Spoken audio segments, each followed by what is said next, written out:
ఉగ్రవాదంపై పోరులో భారత్కు క్రమంగా మద్దతు పెరుగుతోంది. ఉగ్రవాదానికి వ్యతిరేకంగా పలు దేశాలు భారత్కు మద్దతు ప్రకటిస్తున్నాయి. ఇప్పటికే అమెరికా పూర్తి మద్దతు ప్రకటించగా అదే బాటలో జపాన్ నడిచింది. భారత్కు సంపూర్ణ సహకారం ఇస్తామని జపాన్ ప్రకటించింది.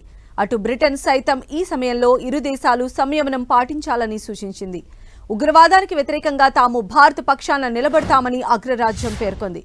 ప్రధాని నరేంద్ర మోదీకి సంపూర్ణ మద్దతు ఇస్తామని అమెరికా విదేశాంగ శాఖ ప్రతినిధి టామీ బ్రూస్ వెల్లడించారు. అమెరికా ఉపాధ్యక్షుడు జేడీ వాన్స్ కూడా ఉగ్రవాదం విషయంలో భారత పక్షాన్ని స్పందించారు. ఉగ్రవాదానికి వ్యతిరేకంగా భారత్ చేసే పోరాటంలో అమెరికా అవసరమైన సహాయ సహకారాలు అందిస్తుందని ఆయన భరోసానిచ్చారు. పహల్గామ్ ఉగ్రదాడి అనంతరం భారత్ పాక్ మధ్య తలెత్తిన ఉద్రిక్త పరిస్థితులను చల్లబరచాల్సిన అవసరం ఉందని బ్రిటన్ పేర్కొంది. ఉగ్రవాదుల పాశవిక దాడిపై చర్చించిన హౌస్ ఆఫ్ లార్డ్స్ లో సభ్యులు పార్టీలకు అతీతంగా ఖండించారు. ఉద్రిక్తతల నేపథ్యంలో అన్ని భాగస్వామ్య పక్షాలు సంయమనంతో వ్యవహరించడాన్ని తాము ప్రోత్సహిస్తామని పేర్కొన్నారు. ఉగ్రవాదంపై పోరులో భారత్కు తమ సంపూర్ణ సహకారం ఉంటుందని Japan house of representatives speaker Fukushiro ప్రకటించారు.